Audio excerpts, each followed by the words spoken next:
with Eugene, our principal solicitor. And Zainab, an associate here at Gramelis Attorneys, who's doing a great job at so far at presenting these podcasts. The topic of discussion here is something that is related to what's been happening with the turmoil that people have been experiencing with the COVID-19 coronavirus, the impact it's been having on all our lives, and none more than people who have entered into parenting orders and are now finding that they can't implement them the way that they were perhaps intended to be implemented, or to the strict letter. That's the topic for this podcast. What do you think some of the problems are that people are experiencing, Zainab? What are you coming across in terms of the inquiries that we've been getting and the problems that we've seen emerging? So I think as we slowly move further into these stages of lockdown, that we are essentially moving towards that. A lot of questions arise as to, for example, what if two parents who are separated have shared children? What if one of the parents don't want to send their kids to school because of any risk of contracting coronavirus, and the other parent wants to send their kids to school? So where does that fall in? What would you recommend the client do? Well, it's difficult because at the moment it's optional whether you want to send your children to school or not. But there's a lively debate going on, and without getting too political about it, there are a lot of teachers who are voicing their concern in social media and other platforms as to whether it should be mandatory that children not go to school, rather than it be a recommendation they not go to school, but the schools are still open. Now we understand why. I understand the Premier's logic and the government's logic, not just the Premier, but the state. It seems to be a joint state and federal position, or at least they're supportive of each other in these positions. Now, I understand the logic behind it, and I'm not going to weigh in on that debate, but there is that concern out there, floating out there, that whether it's teachers or parents or both, who are saying, I think schools should close completely. Now, that might be the correct decision, might be the wrong decision. There could be all sorts of reasons why, for and against that, and I'm not going to weigh in on that. But each family might have their own individual view about it as well. Yeah. And that's where these problems in the family law context are arising, because one parent might be of the view that I don't want to send the children to school, whether it's mandatory or not. And the other parent might say, well, look, if school's open, the child should be there. Yeah.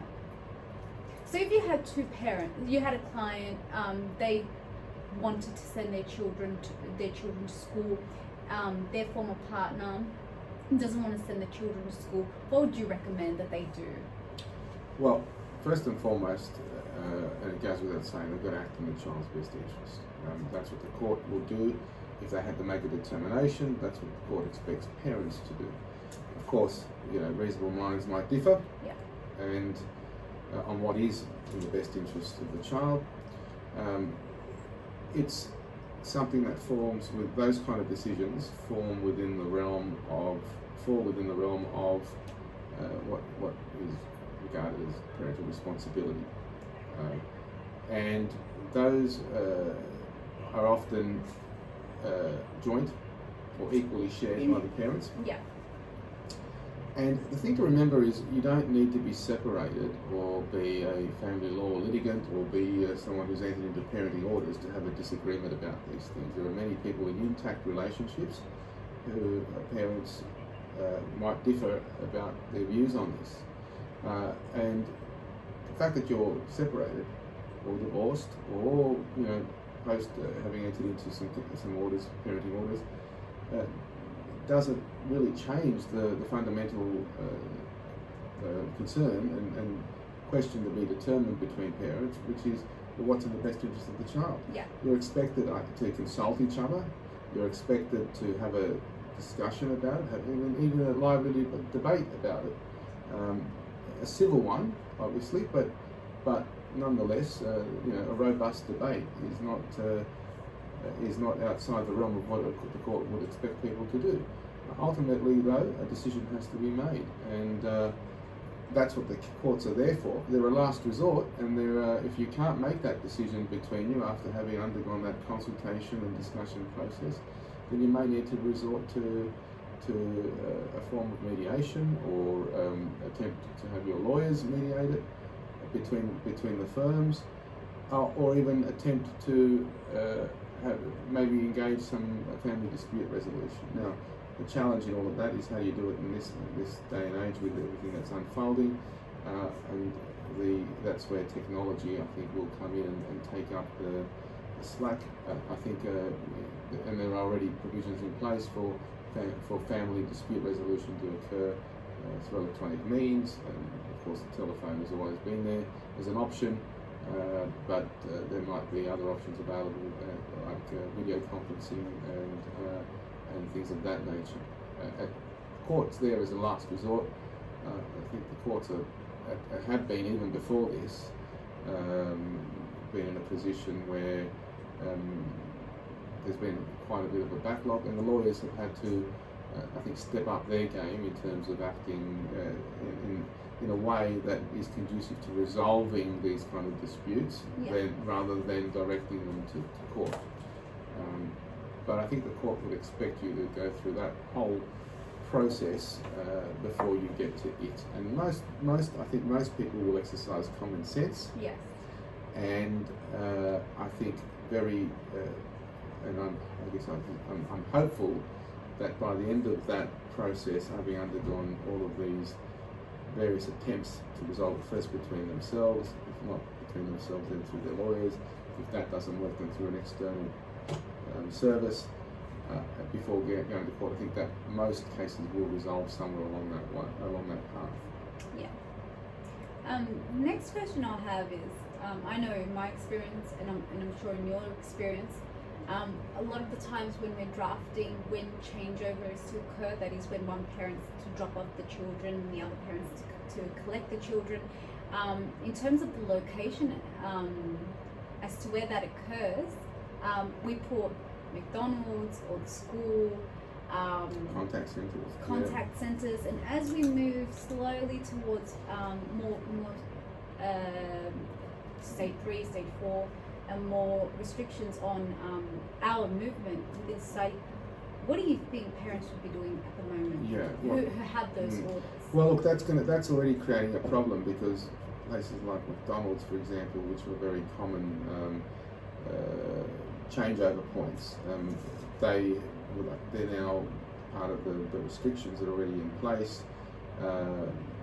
There's going to be contact centres are affected by this already. So schools, some of them are, as we said earlier, they're not required to be shut, but some of them have shut because of the fact that there have been incidences of coronavirus detected there, or and that decision's been made to shut them. So it's going to be difficult, and this is where we get into the territory of being able to actually implement the orders to the strict letter of the law, or the strict letter of the terms of the orders. So that's where I think parties are going to be expected by the court to become creative.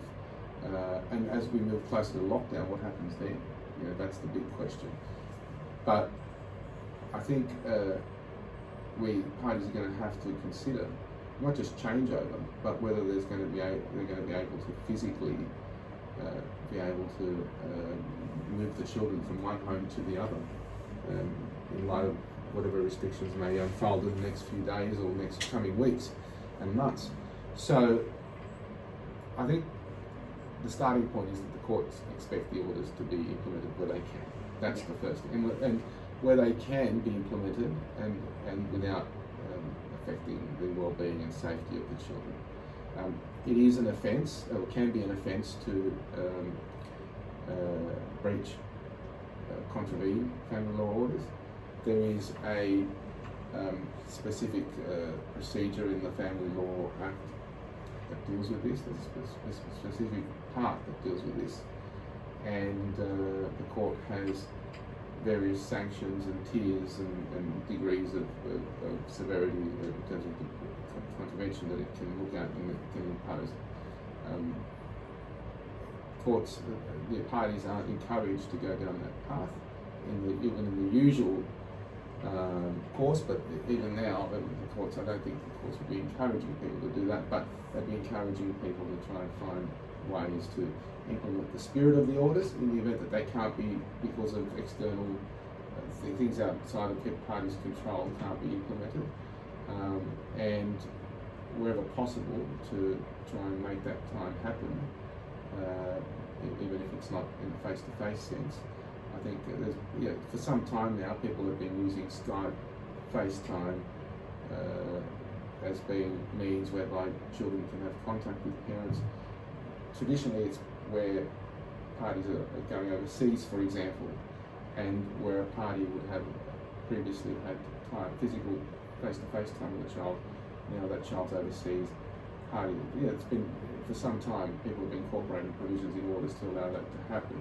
Well, there's no reason why that can't be used now as an alternative if the parties agree. I think the starting point is people should be communicating with each other. Yeah. I think they should be communicating with each other, and I think they should be having discussions about this and trying to agree on alternate means of spending time with the children. Obviously, in most cases, the spirit of the orders and the intention of the parties is that there would be no time, just because physical time can't happen.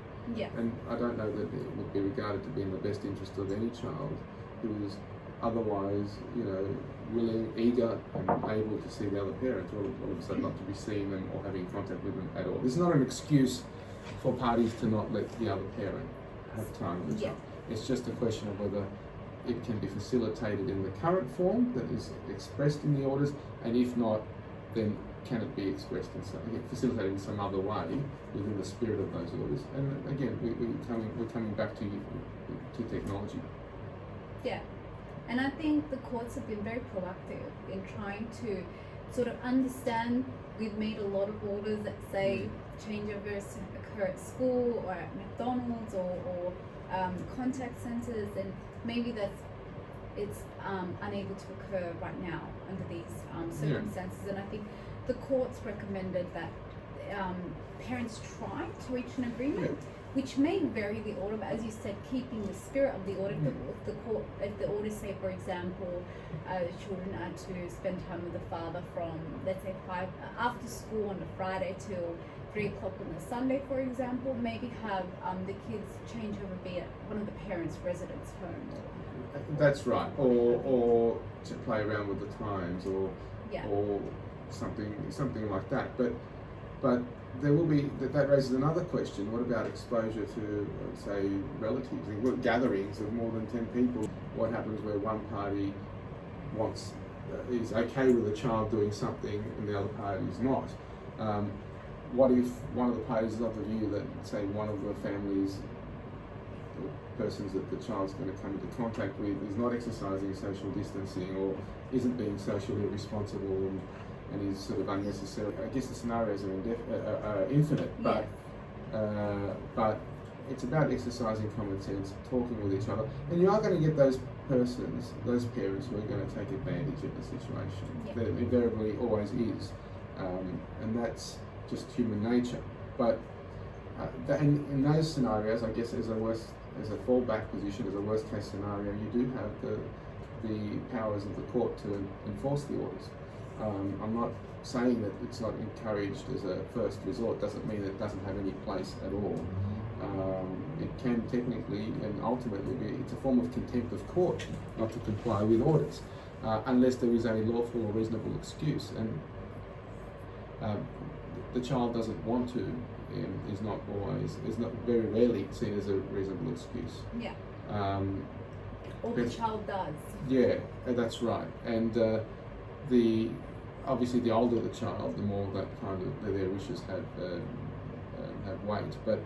But most of the time it's up to the parent to do the responsible thing. And if there is a risk to the child's welfare, and look, the risk has to be I guess it has to be measured, because not every risk and not the slightest possibility is always going to be. There's always a risk in everything, right? And but it's going to be an unacceptable risk. Yeah. We've got to get into that. We're getting into that realm, I think, and it's something you should probably document. Yes. If you're able to get a doctor's advice or certificate on this, you should get it if there's going to be a disagreement or a dispute. I think any change to the arrangements is something that should be documented. Whether messages, WhatsApp. Messages, email, that kind of thing, in case there is litigation or some dispute that arises. You just want to make sure that there's no scope for people to say that one person's gone off and done their own thing and unilaterally made changes and that were unreasonable and unsupported, and there's going to be a lot of fear and a lot of hype out there as well, and a lot of misinformation. We keep coming back to that. So you need to be careful that you don't rely on something like that, which might then later be construed by the court as having been unreasonable or not amounting to a lawful and reasonable excuse for not complying with the orders. I think relying on medical, or even I would recommend state websites like our New South Wales Department of Health Department of Health, even the newsouthwales.gov.au. Yes. I wouldn't go to the fringes of the medicine world. Well, you can't rely on. I don't think you should be relying on Facebook. Definitely there are a lot of not. Facebook experts out there. A lot of people who are experts on coronavirus who have no qualifications other than they have 500 followers on Facebook or something like that, right? Don't be relying on those. And if they say it's a hoax, coronavirus. No. You should be you should be talking to people such as your family doctor. I think you should be talking. If you have any questions at all, call the government hotlines that are being set up. There is a big wait. There is often very long queues. But there is a web page with lots of fact sheets that I've had recourse to, and I think that I found it to be relatively helpful. Look, there is a lot of other material that you've got to wade through to get to the part that you might be interested in, but at least if it's an official government web page with official bulletins on it, official announcements, official public health orders. So these are the things you should be looking at. And if there's any doubt, speak to your lawyers. Speak to we're always here and happy to answer questions, and we'll continue to answer queries and be of service even while. As we progress to lockdown and beyond, we'll continue to operate. We might not be operating in through a different mode, but might be more by telephone and video link than in-person conferences. And in some circumstances, it may even be in-person conferences if that's regarded an essential service and it's just not practical to do it any other way. But we'll continue to be here to answer questions, and you should be getting expert advice, whether it's legal advice or medical advice in relation and specific to your child's circumstances, rather than just going along with the general flow of information on social media and the hype that's surrounded the drama. I'm not suggesting at all that this is not a serious issue. It's a very serious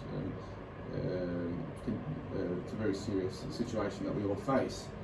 But we just, hopefully it will pass. Yeah. And when it does pass, what we don't want to see is a whole lot of unnecessary applications for contravention and all sorts of other parenting applications. Yeah, I think you made a very good point in terms of just common sense. This isn't the time or the place where clients should be trying to win one over. Exactly. Courts aren't going to be worried about that. They're probably the courts are currently handling the most urgent of matters, and so you don't want to go in front of a judge in a year's time, have this application be pending in the courts for a year for nothing, something that I think judges will have strong opinions. Or it may have a domino effect. In other words, this application itself, the courts are saying that if they need to, they can still deal with matters on urgent but genuinely urgent matters, right? On an urgent basis, and I've no doubt that that's the case. Their resources are very stretched at the moment, as one would expect, but this may have knock-on effects in terms of pre-existing say, an initiating application that was filed some time ago, where current interim orders are made. One party now uses as an excuse not to comply, and then all of a sudden their conduct and the way they've carried themselves in the course of this crisis, when it all passes and people are putting on their trial affidavits, it's not going to be a good look for that party. So that's the incentive, I think. This is, I think, the exception rather than the rule. I think most parents want to do the right thing, and even when they're seen by the courts to do the wrong thing, it's because they've acted out of a genuine belief. Yeah. I think, I give most clients that credit, that they generally do act out of genuine beliefs. They're not being malicious. It just means that somebody might have a different view about what's in the best interest of the child. But there will be invariably that small percentage of people who do act a particular way, and I think that people need to be cautious, and you might need to ask yourself, how is this going to be viewed in the bigger picture when we get past this as well? Yeah, I agree. I think, for example, if a parent decides to pull their children out of school, if they're allowing the kids to play video games all day, well, that's not in the best interest of the child. No. It's not in the best interest of the child to, be sort of isolated so that they don't get coronavirus, but they don't get an education. I think it's in the best interest. Pull your kids out of school, but make sure that they maintain they keep updated with the curriculum. Well, that's right. There is speak to teachers about what they can do and exactly.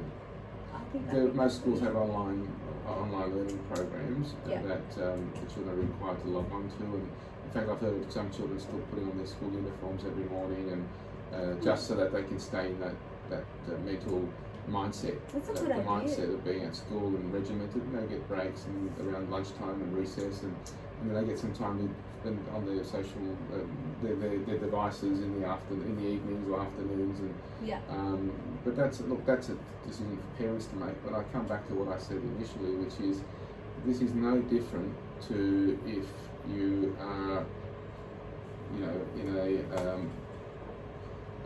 intact relationship where parties are still married and they have a difference of opinion. Yeah. Just discuss it and do your best to come to a compromise, and often that's what happens. One party ends up compromising, but I guess it depends on how strongly held their beliefs are and the like.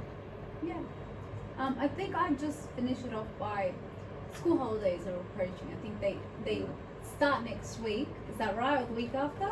Very soon. Yeah. Very soon. So when they do start, there are orders in place that, for example, kids are to spend time with one of the parents for a period of 1 week, and the next week for the second week, and then we've got the Easter break, which has a different type of might have a different type of arrangement where the kids might spend half a day with the parents.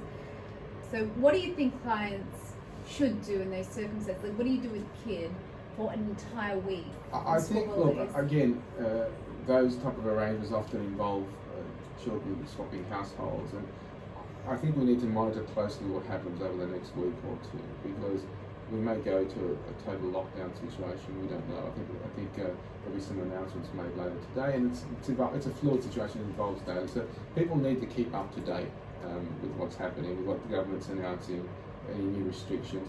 To the extent that I think people can make these, can comply with the orders, they're required to by the courts. Let's never forget that.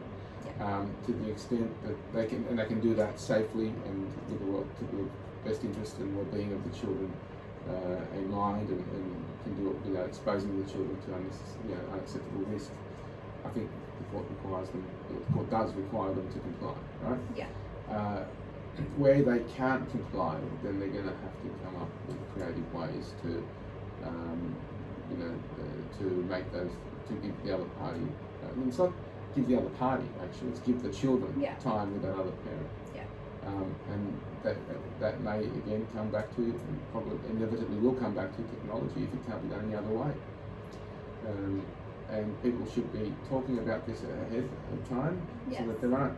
I think nobody wants a time of celebration to be affected by arguments on the day that, the Easter Sunday, for example, traditionally Easter Sunday should be a time where people are celebrating, and that's not going to happen if you're on the phone with your former partner arguing, and you're going to be ruining it for the children.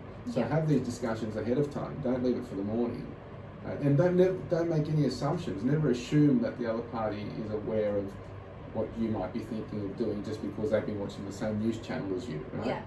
You need to be having these discussions, having them early, and updating them every time there's some new development, and just try and come to some common ground. And if you can't agree on everything, then work out what you can agree on. Yeah. Identify the common ground and at least implement that. Yeah. Worst case scenario is, as we said, there's always the dispute resolution services that you can invoke. That might be by simply having a lawyer try to come to some arrangement with the other side if you can't, or slowly working your way down that list of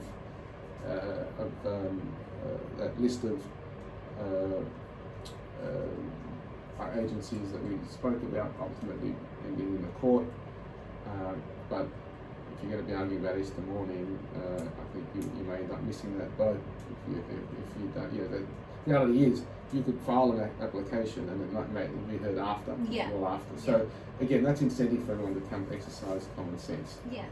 And you do find that when clients start to resolve one small issue and then they move on to another small issue, and then it slowly snowballs into they just come to this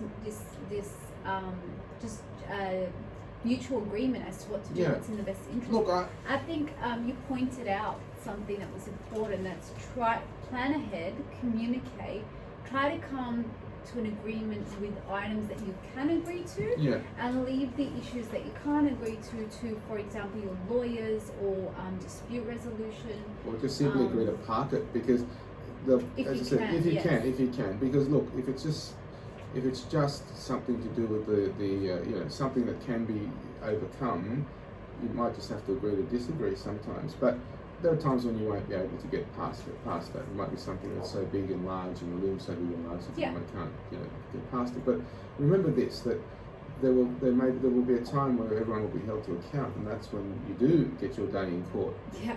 And so keep that in the back of your mind. Your conduct will be scrutinised at that point.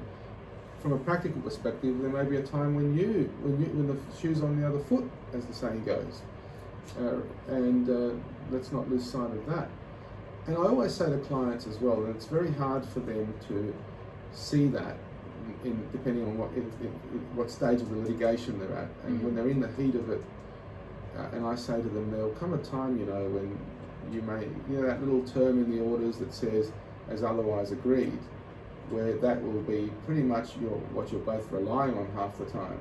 That may not be for some years, but there'll come a time when you realise that when you want her to agree to something or him to agree to something, you're going to have to agree to something they want. Yes. And right now there may be a lot of acrimony, there might be a lot of disagreements, but when the smoke clears in the future, I find that parties will rely less on the fine print in the orders and more on the as otherwise agreed part of it. And really the fine print then becomes the default position, what happens when people can't agree. And it's important for it to be there, but people start to rely less and less on that. And they can't see it initially, and then years later... It takes time. It takes time. But keep in mind that there will likely come a point in time when that is the case. And why not then just try and bring the clock, or move the clock forward rather, at least from a mindset position to that time in the future. Why not start now if you can? Yeah. One of the final points I think we should make is, if the parties do agree to amend the orders, they can enter into consent orders, and so that's a fairly quick, on the scale of things, cheap thing to do. Well, it's cheaper than litigating, but look, in that respect, I think there are two things to keep in mind. If you want to formalise more slightly longer, say we don't know what's happening in the next couple of weeks, and a lot of what we've been talking about is sort of short-term measures. Yeah. What's likely to happen over the next couple of weeks. reality is this may go for months, and because of that, people may decide they want to make changes to their current arrangements. Now, you can formalise those in one of two ways. One of those is you might do a temporary parenting plan, or a parenting plan where you agree to suspend the present orders or arrangement for a period of time. That's why I refer to it as a temporary parenting plan, right? Make sure it's in writing. Make sure it's in writing. Well, and remember that parenting plans don't have the same force and effect as orders of the court. The other way to do it is to enter into consent orders, which are lodged with the court to be and approved by the court, which might then vary the previous orders, or will vary the previous orders if they're approved, in accordance with whatever it is you've agreed to. And in that respect, now with online filing, it's a fairly quick process, and can all be done electronically. So keep that in mind for those of you who the dynamics is such that there needs to be that formality to any change in arrangements, or where this continues for a period of time where people start entertaining the idea that there need to be slightly more longer term changes made to the orders. And these orders can be permanent, or they could be temporary. They could be expressed to be for a period of time, or until a happening of a particular event, or until a child turns a particular age. And there's that's just items that can be dealt with in the drafting of the orders. I think that pretty much covers most of the points. It's a very big area, and we can keep talking for hours on this.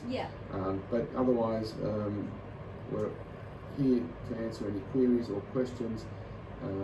Even if we go into like total lockdown, we'll still be contactable and able to speak with you via telephone or video link, and we'll continue to utilise all the online procedures for dealing with court appearances and lodgement of documents, etc. So we'll continue to be of service. Stay safe, exercise common sense, and there's always your lawyers to seek advice from in the event that you hit a stumbling block or a roadblock. Or even if you agree, just speak to your lawyers, run it by us, or speak to your lawyers about just making sure that what you have done in terms of when you vary the orders are correct, in terms of making sure they're clear, they're in writing. Just something small can avoid something large later on. Exactly. I would add. Our website, Gramelis.com.au. Email? attorneys@gramelis.com.au, and that's Gramelis, GRAM for Mary, ELIS, and our telephone number 028005 2717. See you next time. Bye.